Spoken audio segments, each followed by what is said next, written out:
Have you ever imagined, in your life, that what it takes to become a leader like Steve Jobs, or Bill Gates? What are those extra attributes in those famous leaders, that separate them from us? I know you would say, that they are successful leaders, because of their hard work. Is there anything else, that is unique in these leaders? In my opinion, these leaders have a different vantage point, to define success. Today, most students have a common notion in their mind, that rich means successful. Any rich person in this world, would be a successful person in their opinion, but I don't think so. In my opinion, the main reason behind a successful leader, is his way to see, or define his success. Have you ever imagined why a rich person, like Steve Jobs, wandered lonely in India's religious places? Have you ever imagined, what the reason behind Edison's invention of the light bulb was, after failing for nearly 2,000 times? It is the vantage point, the vision that inspires a great leader, to do some innovations. I know you may be a bit skeptical about my reason, but let me explain you this with a real-life story of the great god Buddha. Earlier, Lord Buddha was the prince of Kapilavastu, named Siddhartha.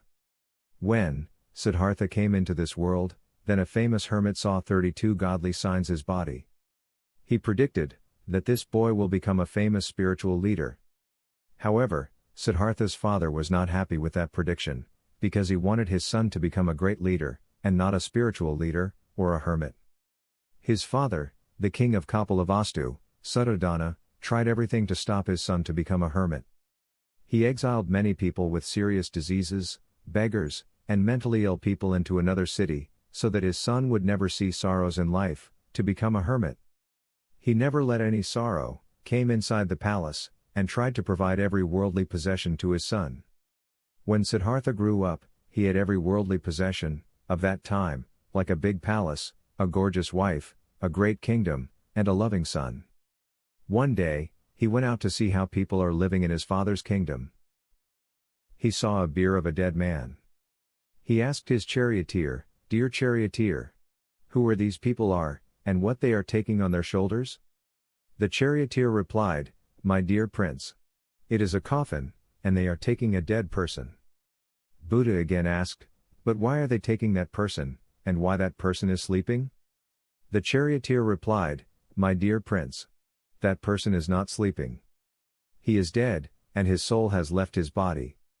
He is being freed, by every possession of this world, and gone to heaven." Then Buddha saw a monk meditating, near a tree and asked, "Dear charioteer, why is this person sitting with closed eyes near a tree?" The charioteer again replied, "My dear prince, this person is a monk, and he is meditating. He has left every worldly possession of this world and dedicated his mind, body, and soul to God." Buddha asked many such questions, during his visit to the city, and he got some enlightenment, from his inner self. He left every worldly possession, and started a quest, to find the real meaning of life.